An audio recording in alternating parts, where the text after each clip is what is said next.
Dans l'actualité de ce mois, encore 2 livres autour des moines de Tibérine dans la lignée du film de Xavier Beauvois. Tout d'abord, le livre d'Henri Quinson aux Presses de la Renaissance, Secret des hommes, secret des dieux. C'est en fait l'histoire du tournage. Henri Quinson a été le conseiller monastique du tournage et il raconte ce qu'a été cette aventure humaine et spirituelle tout à fait extraordinaire, celle du tournage du film des hommes et des dieux.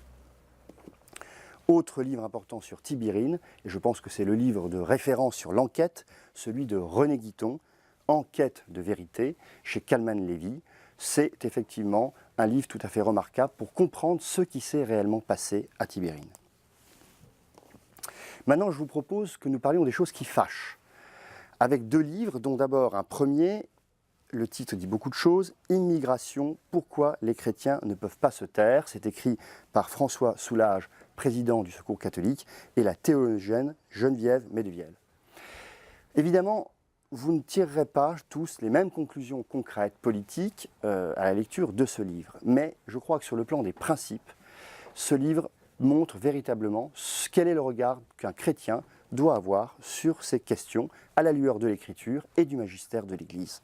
C'est à l'atelier. Autre histoire complexe et triste, une histoire que je ne connaissais pas du tout, que nous raconte Marc Rastoin chez Bayard, du même sang que notre Seigneur. Un siècle après sa fondation, la Compagnie de Jésus a interdit l'entrée dans la Compagnie aux Juifs.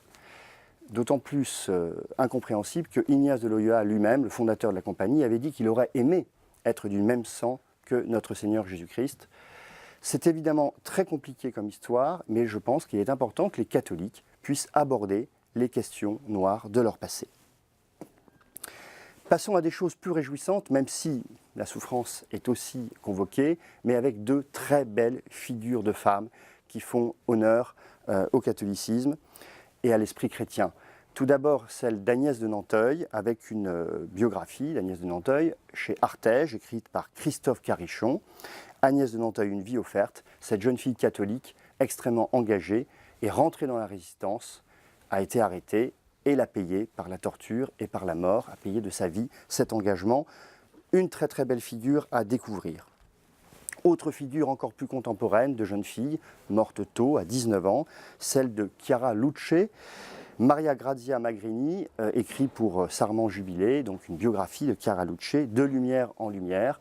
Cette jeune fille qui avait tout pour elle, qui était une grande spiritualité, engagée dans le mouvement des Focolari, a connu la maladie et a offert sa souffrance et sa mort pour le Christ. Probablement, ni Agnès de Nanteuil, ni Chiara Luce n'auraient pu vivre ce qu'elles ont vécu si elles n'avaient pas eu le recours des sacrements. Souvent, on ne sait plus très bien à quoi servent les sacrements de l'Église. Eh bien, ce livre de Monseigneur Michel Dubost, C'est là que je te rencontrerai, vient à point nommé, chez DDB. C'est un propos sur les sacrements de l'Église que tous les catéchistes, et je dirais tous les baptisés, se devraient de lire pour bien comprendre cet enjeu. Enfin, il y a un sacrement particulier qui est celui du mariage, et pour ceux qui sont dans la vie commune, conjugale, un livre important de Catherine Boé aux éditions du Cerf, L'enjeu du couple. Catherine Boé s'inscrit dans la filiation de Simone Paco.